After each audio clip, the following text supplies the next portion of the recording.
Okay, so let's look at number 3. You've got this right triangle. The hypotenuse is the 10.8. The height, or A, is 9.4. We're trying to solve for B. So we're going to do 9.4 squared plus B squared equals 10.8 squared. 9.4 squared gives you 88.36. Bring down to B squared. 10.8 squared is 116.64. You're going to subtract 88.36 from both sides. So you get B squared equals 28.28. Take the square root to get B by itself.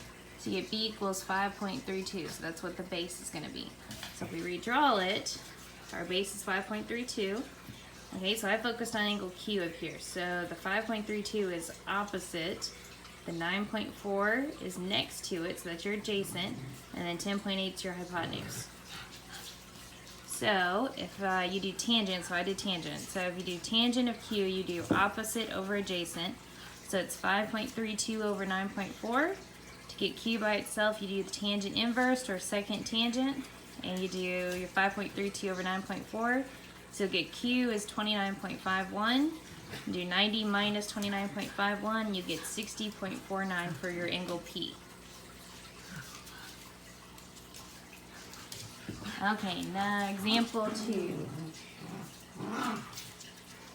Alright, example 2. So, you've got this triangle, and they give you angle 71, and then you're trying to figure out your opposite, your adjacent, and they already give you the hypotenuse. Okay, so this one does a little bit differently than the other problems.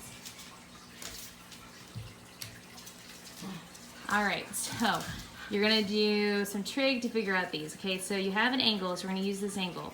We're trying to find opposite. When we have hypotenuse, we're going to use sine. So you do sine of 71 equals the opposite over hypotenuse, so x over 32.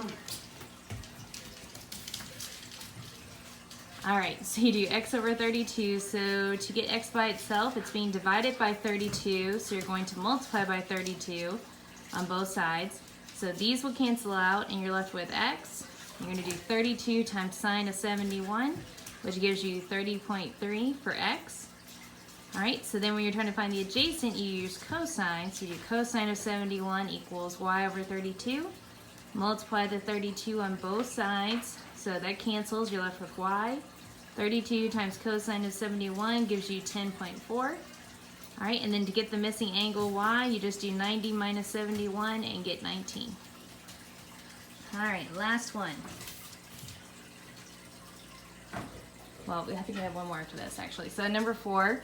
Alright, you've got your side here is 19. You have an angle 52. You're trying to find the hypotenuse and the opposite. So across is opposite, the side is adjacent, hypotenuse is across from the 90. So if you're trying to find the hypotenuse and you have adjacent, you should do cosine because it's adjacent over hypotenuse. So we're going to do cosine of 52 equals 19 over 8 for hypotenuse.